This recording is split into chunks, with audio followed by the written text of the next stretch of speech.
Sa ibang balita, DPWH naghain ng demand letter sa kumpanya ng truck na dumaan sa bumagsak na Detour Bridge sa Ilocos Sur. Kontraktor naman ang itinatayong tulay sa lugar, hindi rin lusot dahil sa haba ng delay ng proyekto. Si Jude Pitpita ng Radyo Pilipinas Lawag sa sentro ng balita.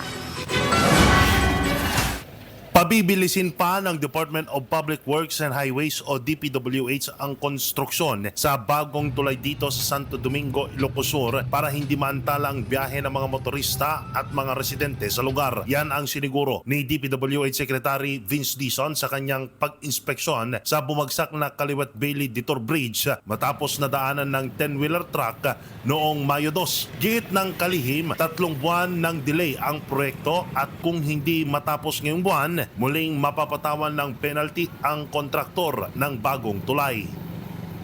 Kaya ako pumunta kasi sabi ko, wag nyo nang papalampasin ng Mayo to. No? So, ang original kasi nga sinasabi nila, July pa daw matatapos. Pero hindi na pwede, kailangan bago magtag-ulan. Kasi pag tag-ulan kasi, mahihirapan na dumaan yung mga kababayan natin dito kasi magpuputik na to. Basta sabi ko ngayon, basta hindi tumupad ng kontratista sa timeline, na kasalanan niya, hindi naman kasalanan ng gobyerno, penalty kagad.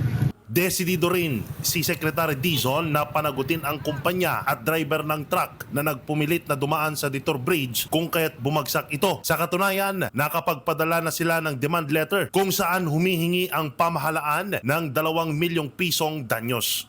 Hinabol pa nila. Kaya kang pinigit talagang dumaan yung truck dito sa Bailey Bridge kahit na nakita niya na 5 tons lang.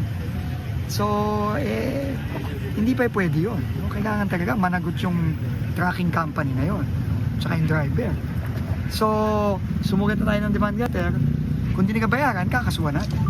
Sa ngayon, tuloy-tuloy na nakakatawid ang mga motorista papunta sa mga kalapit na barangay matapos tambakan ng lupa ang gilid ng ginagawang tulay dito. Ang pag-inspeksyon ng DPWH sa mga proyektong pang-infrastruktura ay pagtalima sa utos ni Pangulong Ferdinand Marcos Jr. na gawing mabilis at maayos ang mga proyekto ng pamahalaan para mabigyan ng maayos at maginhawang pamumuhay ang mga Pilipino. Mula rito sa Ilocos Sur, para sa Integrated State Media, Jude Pitpitan ng Radyo Pilipinas, Radyo Publiko.